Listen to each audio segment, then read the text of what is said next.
All right, let's pray. Father, I just want to thank you for this day and this time that we can come together and learn from your word. I ask that you would open the eyes of our understanding and help us to learn what you'd like us to hear today. And Lord, I just want to pray for our nation and our nation's leaders. I know these are confusing times, and it's easy to get caught up in all the chaos that is around us, Lord, but we know that you're in control, and we thank you for that. We know that nothing happens that you are not aware of. As it says in your word, your eye is on the sparrow, Lord, and we just thank you for that. We lift up our nation's leaders, and we ask that you would draw their hearts and their minds to you, because it is only through a relationship with you that they can effectively lead this people. I ask these things in Jesus' name. Amen. So, today I wanted to talk about the book of Ruth. And most of us know the story of a Moabite and her mother-in-law who were down on their luck, who meet a good man who marries her. And it's a heartwarming story, and it shows us not only God's care for those who place their trust in him, but also it shows us that God hasn't changed from antiquity until today. Now, in the interest of time, we won't be covering every verse of this book, but rather doing an overview of it. I'll be pointing out the symbolism as we move through it. This book is a picture of our own salvation, as the character of Boaz represents a type of Christ. But we should always remember that this is first a historical book. These were real people, and this really happened. So, let's dive in. Some facts about Ruth. The authorship of Ruth is often attributed to Samuel. That's what the ancient Jewish tradition holds, is that Samuel authored the book of Ruth. However, there are those that feel that this is unlikely, since David is mentioned at the end of the book, and that means he was clearly famous and Samuel was dead by that time. However, as Samuel anointed David, it's completely possible that he knew David was going to be king. Regardless of the authorship, this book takes place during the time of the Judges, as we will see, and that's during a period of Jewish history that was characterized by lawlessness and chaos. And the theme of the book is redemption. Now, the key verse to the book of Ruth is Ruth chapter 1, verses 16 and 17. But Ruth said, "Entreat me not to leave you or turn back from following after you, for wherever you go I will go, and wherever you lodge I will lodge. Your people shall be my people, and your God my God. Where you die I will die, and there I will be buried. The Lord do so to me and more also, if anything but death parts you and me." As I said, this book is about the redemption that God has for those who place their faith in him. And these verses show us Ruth's faith. So, the book of Ruth begins, as all redemption stories begin, with a fall. And that starts out in Ruth chapter 1, verses 1 and 2. "And now it came to pass in those days, when the judges ruled, that there was a famine in the land, and a certain man of Bethlehem, Judah, went to dwell in the country of Moab, he and his wife and his 2 sons. The name of the man was Elimelech, and the name of his wife was Naomi, and the names of his sons were Mahlon and Chilion, Ephrathites of Bethlehem, Judah. And they went to the country of Moab and remained there." Now, interestingly, Elimelech means God is my king, and Naomi means happiness. And so we're given the context immediately. This is the days of the Judges, and this was a dark time for the children of Israel. I mean, if you read the book of Judges, it's kind of a downer from start to finish. Like, it was not a good time. So we start out during a famine, and one man moves his family. It's so bad that he moves his family out of Israel into the land of the Moabites. And for a Jew, this would have been pretty near rock bottom, because the Moabites were were enemies of the Jews from the time of the Exodus. But we see that things quickly go from bad to worse in verses 3 through 5. And then Elimelech, Naomi's husband, died, and she was left and her 2 sons. Now they took wives of the women of Moab. The name of one was Orpah, and the name of the other was Ruth. And they dwelt there about 10 years. Then both Mahlon and Chilion also died. So the woman survived her 2 sons and her husband. So things go from bad to worse, and now Naomi's in a real bind. In ancient times, without a husband or sons to provide for her, she would have had no means to support herself. And the land that they no doubt had to sell when they moved out of Israel was gone now. There was no one to redeem that land. It was sold, and so they had no heritage among the children of Israel, of the people of her homeland. So that's the situation that she finds herself in, and now she has these 2 foreign women that she also has to care for. I said watch for the symbolism at the beginning. Elimelech means God is my king, and he dies. And then his sons take foreign wives, something that the children of Israel were forbidden to do, and then they die.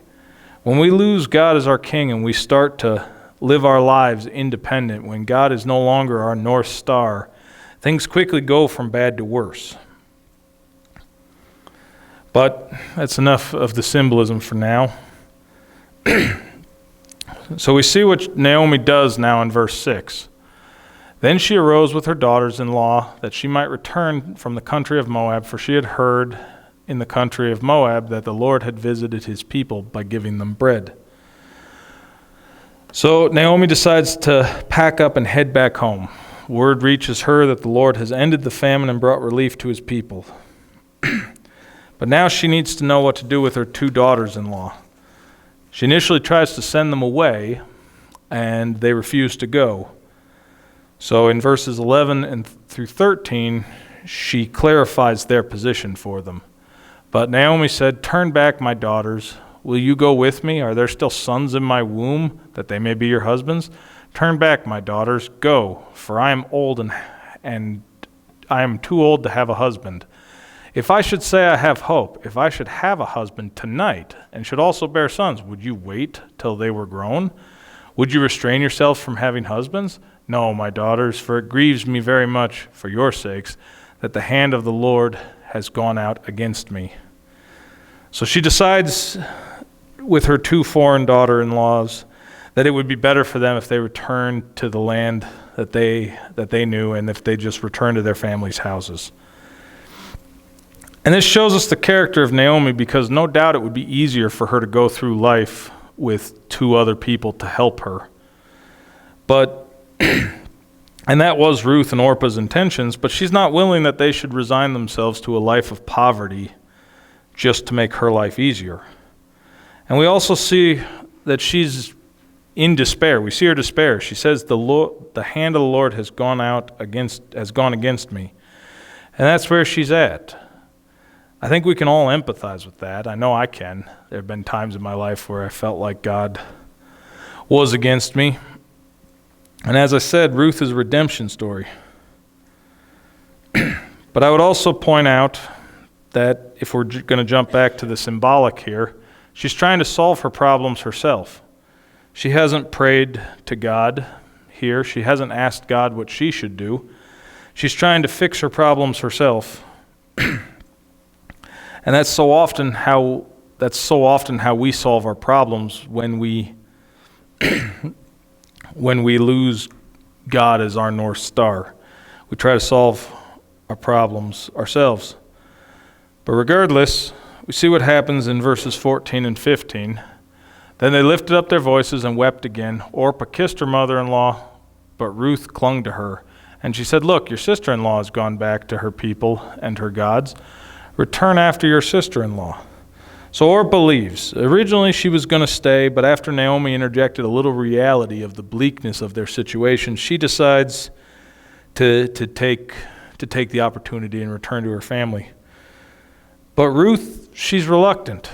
And in the next two verses, we see why. These are our key verses for the book. But Ruth said, "Entreat me not to leave you, or turn back from following after you. Wherever you go, I will go. Wherever you lodge, I will lodge. Your people shall be my people, and your God my God. Where you die, I will die, and there will I be buried. The Lord do so to me, and more, if anything but death parts you and me." So Ruth refuses to leave. We see that she's decided to place her faith in God, in the one true God, rather than the gods of her homeland. So we see right from the start that she is a woman of faith, a woman of great faith, really. And just of interesting note, her name means compassionate friend in Hebrew. That's what Ruth means. But so Naomi and Ruth return to Bethlehem. And upon getting there, you'll see that people are excited to see Naomi. She's been gone for at least 10 years. But we see her reaction to that in verses 20 and 21. "But she said to them, 'Do not call me Naomi, call me Mara, for the Almighty has dealt very bitterly with me. I went out full, and the Lord has brought me home again empty. Why do you call me Naomi, since the Lord has testified against me, and the Almighty has afflicted me?'" So we see that she's still angry with God, and that anger is turning to bitterness, so much so that she literally names herself bitterness. That's what Mara means. It means bitterness. So we see what doing life herself has gotten her, of trying to meet her own needs independent of God. It's left her bitter and destitute. And that's the same position that all of us are in when we try to live our lives independent of God. And I would ask, is she right? Has God been unfair with her? No. God's never unfair to anybody.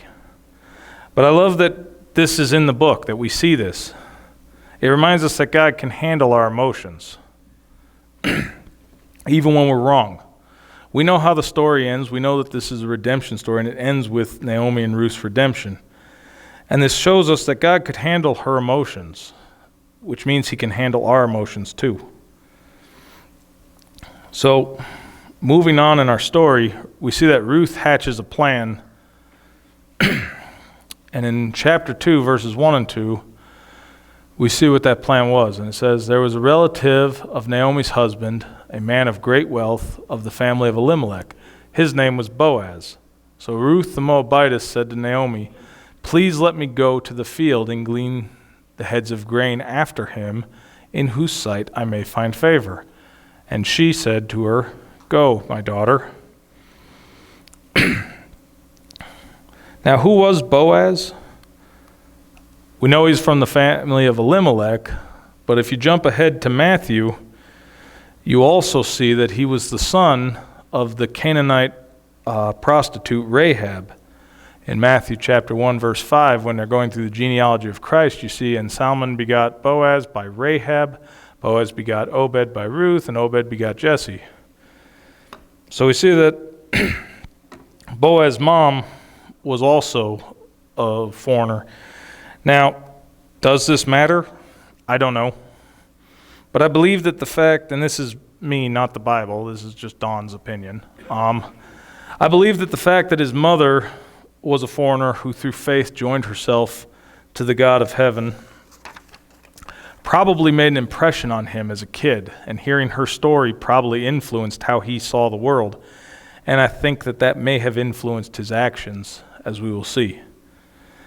But before we go any further, we should examine what she means by going and gleaning after, because gleaning just means to pick something up that's fallen to the ground. But what we're talking about here in the biblical sense is God, in his infinite kindness and wisdom, when he was setting up his holy land and his people, he gave them rules to take care of the destitute in the land. And in Leviticus chapter 19, verses 9 and 10, we see what that is. "When you reap the harvest of your land, you shall not wholly reap the corners of your field, nor shall you gather the gleanings of your harvest. And you shall not glean your vineyard, nor shall you gather every grape of your vineyard. You shall leave them for the poor and the stranger. I am the Lord your God." Isn't that great? Like, even in the Old Testament, God has made it clear from the beginning that if you're going to follow after him, you had better be willing to take care of those less fortunate than you. So that's what she's going to do. Ruth is going to go into Boaz's field, pick up the barley that drops, and hopefully she'll get enough to last her and her mother, to take care of her and her mother-in-law. But she sees that she also wants to meet Boaz and to find favor in his sight. I believe, and again, this is me, not the Bible, that she must have heard that Boaz was a kind and a just man. And she likely knew about the Jewish law that said that a family member could marry her and buy back the field that they had to sell, that Elimelech had to sell when he left. Well, we see her plan works, and when Boaz is going through her fields, he asks about her. He sees her and he asks about her. And in verses 6 and 7, we get the response from the servant who he asked about her. So the servant who was in charge of the reapers answered and said, "It is the young Moabite who came back with Naomi from the country of Moab." And she said, "Please let me glean and gather after the reapers among the sheaves." So she came and has continued from morning until now, though she rested a little in the house. So we see that Boaz is immediately captivated by her. Notice he didn't ask about anybody else who was gleaning, and there probably were other people because it was harvest time. So that would have been the time to go glean the field. And this is where the romance between Ruth and Boaz kicks off now in verses 8 and 9. So Boaz said to Ruth, "You will listen, my daughter, will you not? Do not go and glean in another field, nor go from here, but stay close to my young women. Let your eyes be on the field which they reap, and go not after them. Have I not commanded the young men not to touch you? And when you are thirsty, go to the vessels and drink from what the young men have drawn."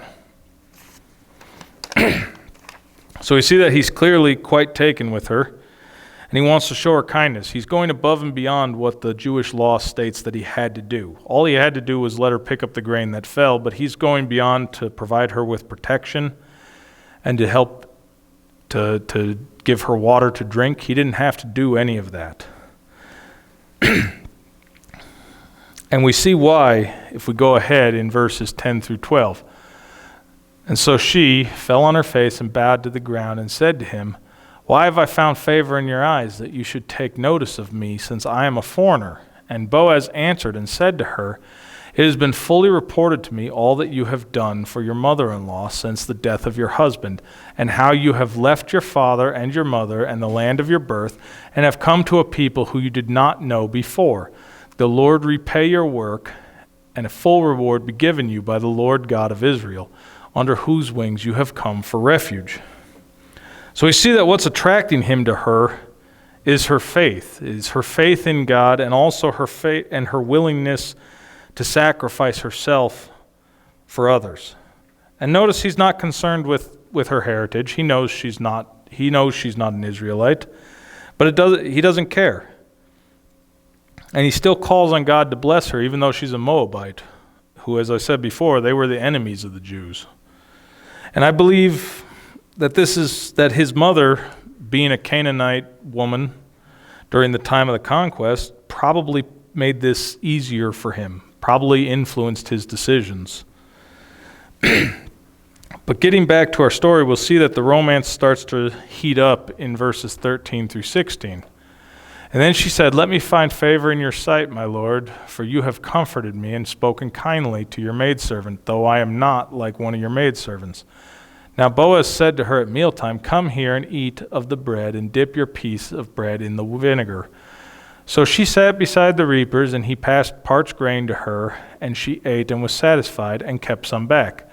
And when she rose up to glean, Boaz commanded his young men, saying, 'Let her glean even among the sheaves, and do not reproach her, and let grain from the bundles fall purposely for her. Leave it, that she may glean, and do not rebuke her.'" So Boaz continues to go above and beyond what's required. We see that first he protects her, he places her under his protection, then he comforts her, and then he provides for her. And these are all the things that Jesus has done for us. He protects us from the devil's accusations. When Satan brings a charge against us before God, He steps in and makes intercession for us. He is our comforter in times of trouble. We can always come to him for comfort no matter what is going on in our lives, and he provides for us. As Danny has hit on several times over the last few weeks, God is the fund side of our ledger. He is sufficient for all of our needs.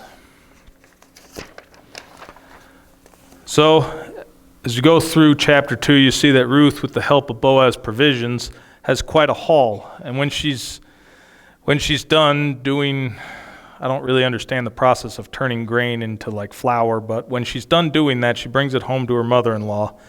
And in verses 19 and 20, we see what happens. And her mother-in-law said to her, "Where have you gleaned today? And where did you work? Blessed be the one who took notice of you." And so she told her mother-in-law with whom she had worked and said, "The man's name with whom I worked today is Boaz." And Naomi said to her daughter-in-law, "Blessed be the Lord, who has not forsaken his kindness to the living and the dead." And Naomi said to her, "This man is a relation of ours, one of our close relatives." So we see not only is God undertaken meeting Ruth's needs, but he's undertaken meeting Naomi's needs too. And her tune is changing. She doesn't sound so bitter anymore.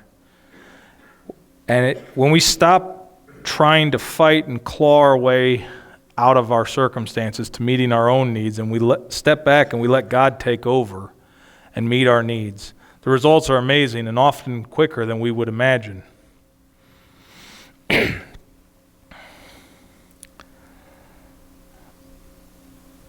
I heard a disturbing statistic once, just recently in a class that I was taking. And among Christians surveyed, it said that 80% of them believe that the following is a quote directly from the Bible, that God helps those who help themselves. And that's frankly unbiblical. God doesn't help those who help themselves. He helps those who can't help themselves. He saves those who can't save themselves. And that's what we see in this story. Naomi wasn't able to help herself, but God was able to help her.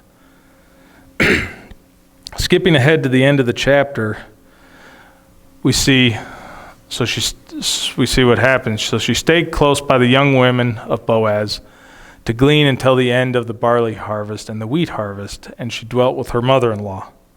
So Ruth, that would have been a couple of months, probably 3-4 months, between gleaning the barley and then gleaning the wheat. So Ruth remains in Boaz's field for a couple of months. No doubt they're growing closer. And now during the time of the threshing, the harvest is over. And it is time for Boaz and Ruth to, if I may borrow from today's language, it's time for them to have the define the relationship conversation. Are they going to be friends, or are they going to be together? And it's time for them to decide. And as is so often the case with men, Boaz needs help making the first move. I know that I did in my relationship. I needed help making the first move and the second move and all the other moves too. But don't worry if you're worried. Boaz has Naomi, who is perfectly willing to take matters into her own hands. And we see in chapter 3, verses 1 through 4, she does just that. And then Naomi, her mother-in-law, said to her, "My daughter, shall I not seek security for you, that it may be well with you? Now Boaz, whose young women you are with, is he not our relative? In fact, he is winnowing barley tonight at the threshing floor. Therefore wash yourself, anoint yourself, and put on your best garment, and go down to the threshing floor. But do not make yourself known to the man until he has finished eating and drinking. Then it shall be, when he lies down, that you shall notice the place where he lies, and you shall go and uncover his feet and lie down, and he will tell you what you should do." So you see, Naomi is not leaving much to chance here. She's not playing fair. But I can tell you that the first thing he likely did when she uncovered his feet was probably tell her to cover his feet back up. But in all seriousness, this is an important development and something that needs to happen. And and it seems clear that Ruth and Boaz weren't doing it. Harvest is over, which means there's no more grain to be gleaned. They're going to need real security, which Boaz can provide. So like I said, it was time for them to define their relationship. And we all have these moments with God. When we come to know the Lord, there is that moment where we have to actually ask Him to save us and to redeem us. And we see, if we skip ahead to verses 8 and 9, that Ruth did exactly what she was told. Now it happened at midnight that the man was startled and turned himself, and there a woman was lying at his feet. And he said, "Who are you?" And she answered, "I am Ruth, your maidservant. Take your maidservant under your wing, for you are a close relative." So she makes her pitch, and she asks him to redeem her. And in verses 10 through 13, we get his response. Then he said, "Blessed are you of the Lord, my daughter, for you have shown more kindness at the end than at the beginning, in that you did not go after young men, whether poor or rich. And now, my daughter, do not fear. I will do all that you request, for all the people of my town know that you are a virtuous woman. Now it is true, I am a close relative. However, there is a relative closer than I. Stay this night, and in the morning it shall be that if he will perform the duty of a close relative for you, good, let him do it. But if he does not want to perform the duty for you, then I will perform the duty for you. As the Lord lives, lie down until morning." So we see that Boaz is ecstatic by this request. And there's something intoxicating about knowing that somebody wants to be with you and wants to marry you and spend their life with you. So naturally, he's excited. But there's a problem. There's someone else who's a closer relative, which means it would be his right first to marry Ruth and buy back the field that Elimelech had to sell. And here we see what kind of man Boaz is. He wants to marry Ruth. Ruth wants to marry him. And I feel fairly certain that if he'd have said yes immediately, she'd have gone along with it. But now we see Boaz's faith and character because he wants to be with Ruth, but only in an above-board kind of way. How do we handle it when we want something in our lives? When we want something and it's just out of reach? Do we wait and we trust God that if it is His will for us to have it, that we'll have it? Or do we cut corners and take shortcuts?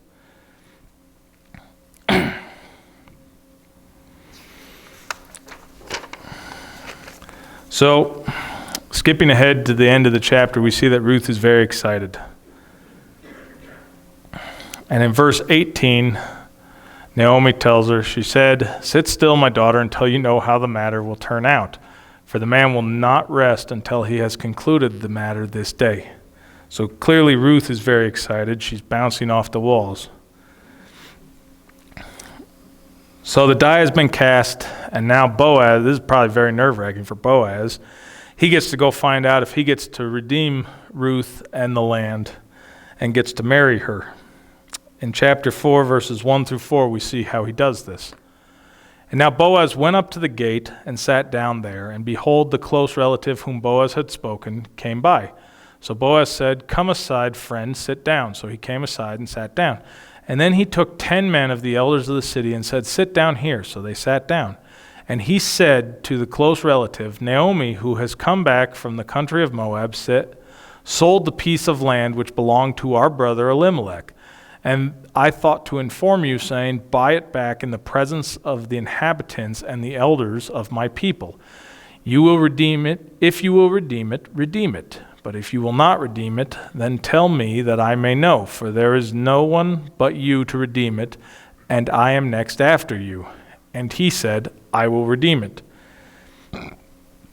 I mentioned earlier that the character of Boaz is on full display here, because we see that not only is he, again, following the requirements of the Jewish law by giving the closer relative the chance to redeem first, but he's going above and beyond that by doing it in front of witnesses, by making sure that he's doing nothing in secret.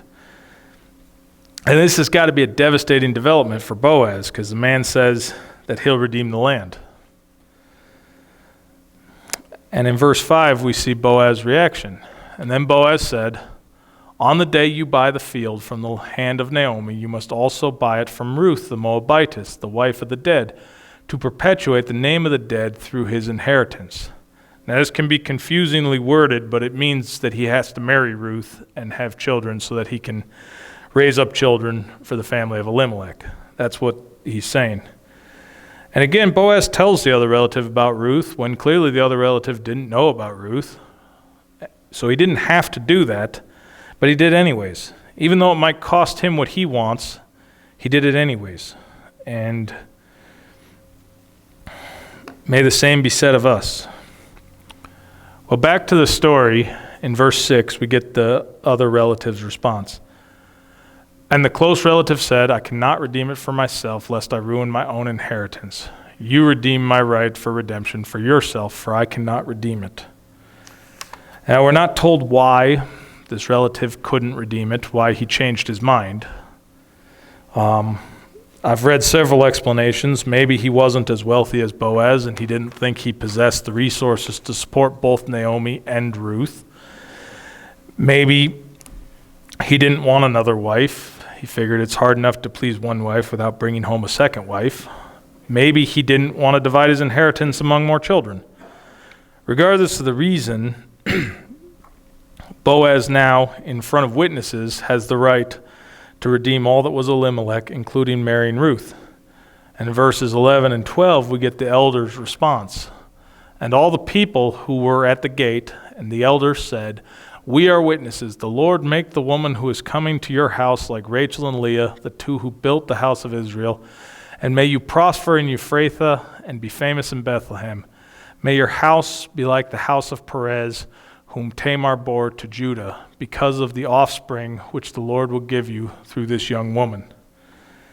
And now we see the benefits of doing it the right way, of doing this the right way. He has the blessing of the whole town. There won't be any rumors or whispers throughout the town about how he stole his brother's inheritance. He respected Ruth's integrity enough to do things the right way. And from this story, we get a picture of the kinsman redeemer, which is what Boaz was.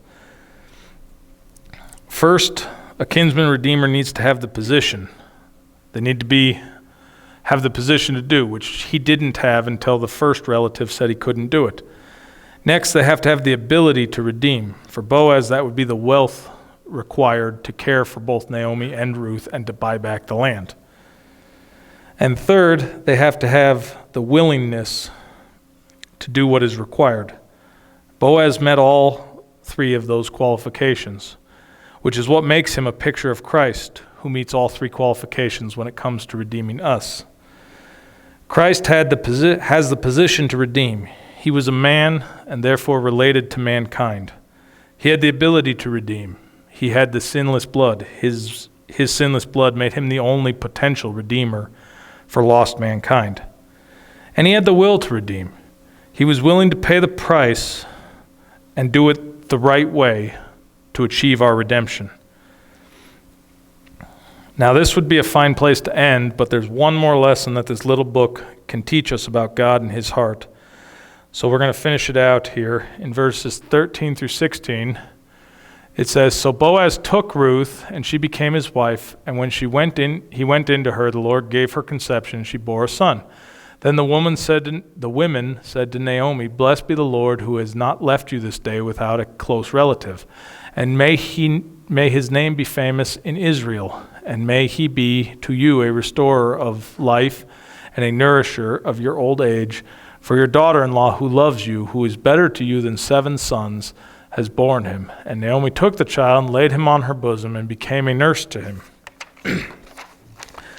So you see that God provided for Naomi too. He provided for Ruth and he provided for Naomi. Naomi's redemption is complete. Naomi is a picture of the Jews in this story, and Ruth is a picture of the Gentiles. Boaz is a picture of Christ. Both the Jews and the Gentiles are redeemed by Christ. And we see, as I've said before and earlier, that God can handle our emotions. Naomi was bitter towards God and accused him of being unfair. Rather than being rightly angry with her and judging her, God still cared enough to redeem her and to provide for her. And the same is true for us today. And our story ends in verse 17. And also the neighbor woman gave him a name, saying, There is born there is a son born to Naomi, and they called his name Obed. He is the father of Jesse, the father of David.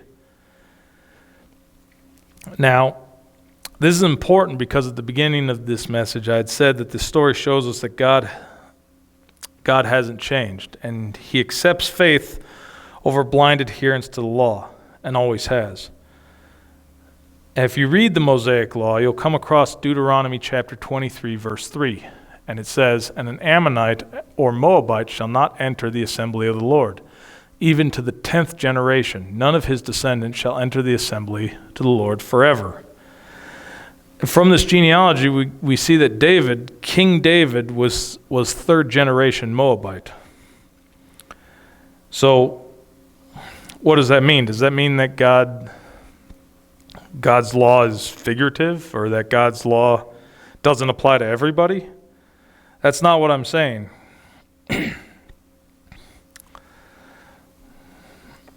But consider this. Do you think that God gave this law to keep out an entire race of people and bar them from salvation? Or do you think it was B, to keep out pagans worshiping foreign gods and undermining the children of Israel as they did during the Exodus, as the Ammonites and Moabites did to the children of Israel during the Exodus? I submit that I strongly believe it's the second. Ruth, despite being Moabite, didn't worship their gods, but rightly worshiped the one true God. And we see that not only did God provide for her, but he placed her in the line of his Redeemer, Christ, just as he did with Boaz's mother, Rahab. And since we know that God doesn't change his mind, and he isn't making this up as he goes, we can only conclude that this edict against the Moabites and the Ammonites was in reference to their hearts, not their race. And thank God for this. God has seen fit to remind us through his word that even in the Old Testament, when it is easy to get caught up in all the shout-nots of the law, that salvation has always come by faith. Regardless of where we're from or our past, if you have faith in the one true God of heaven and you ask him to redeem you, he will, just as he did for Ruth. As always, thank you for listening.